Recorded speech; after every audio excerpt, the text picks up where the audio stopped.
সংগ্রামী বন্ধুগণ, আমরা দীর্ঘ 17 বছর বেশি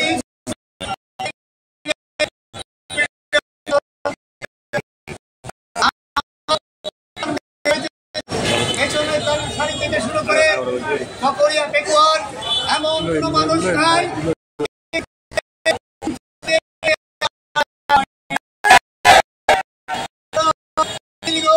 এই 17 বছর এই সরকারের অগণতান্ত্রিক কার্যকলাপের বিরুদ্ধে সংগ্রাম করে আসছিলাম। এদেশে দীর্ঘ 17 বছর গণতন্ত্র প্রতিষ্ঠা ছিল না, গণতন্ত্র বিরাজমান ছিল না।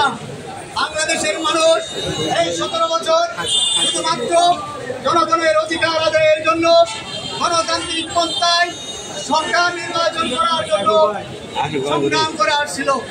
এই সংগ্রাম করতে গিয়ে বাংলাদেশে প্রায় 1 লক্ষ মিথ্যা মামলা হয়েছিল বিরোধী দলের নেতা কর্মীদের বিরুদ্ধে।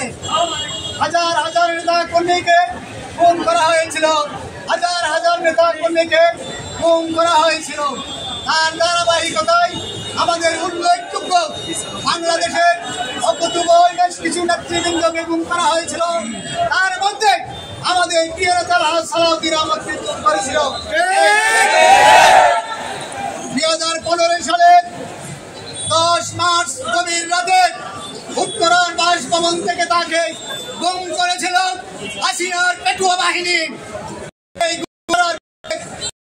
দিন পর তাকে ভারতের শিলং রাজ্যে ফেলে দিয়ে এসেছিল। সংগ্রামী বন্ধুগণ, আর সেই থেকে আজকে 9টি বছর আমার নেতা সেখানে একাকিত্ব জীবন যাপন করেছিল।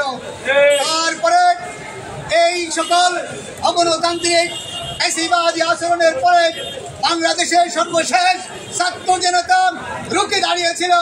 ছাত্র জনতার ঐকান্তিক প্রচেষ্টায় এবং ছাত্র জনতার একদফা দাবি আদায়ের লক্ষ্যে তখন সর্বশেষ চূড়ান্ত আন্দোলনের ফসলে সেই পেশিবাদী সরকার, অগণতান্ত্রিক সরকার, পুলিশ সরকারের প্রধানমন্ত্রী দেশ থেকে পালিয়ে যেতে বাধ্য হয়েছে।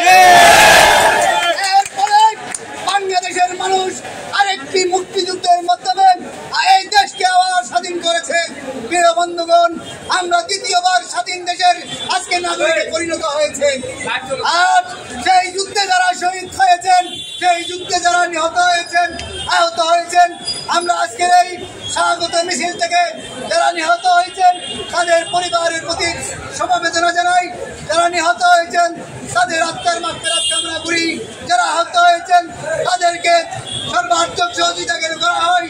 সেই জন্য আজকের নির্বাচনকালীন তত্ত্বাবধায়ক সরকারের কাছে বিনীত অনুরোধ জানাচ্ছি, আহ্বান জানাচ্ছি। পরিশেষে আপনারা যারা আজকের এই মিছিল, স্বাগত মিছিল সফল করেছেন, সেই সবাইকে ধন্যবাদ জানাচ্ছি। পাশাপাশি পূর্বে যে বক্তব্য রেখেছিলাম আইন শৃঙ্খলা রক্ষার জন্য, আমরা সবাইকে বিনীতভাবে অনুরোধ জানাচ্ছি যেন আমরা ছাত্রলীগ যা করেছে সেই দিকে ফিরে না যাই, যেন আমরা যুবলীগ যা করেছে সেই দিকে ফিরে না যাই, আওয়ামী লীগ যা করেছে সেই দিকে যেন ফিরে না যাই।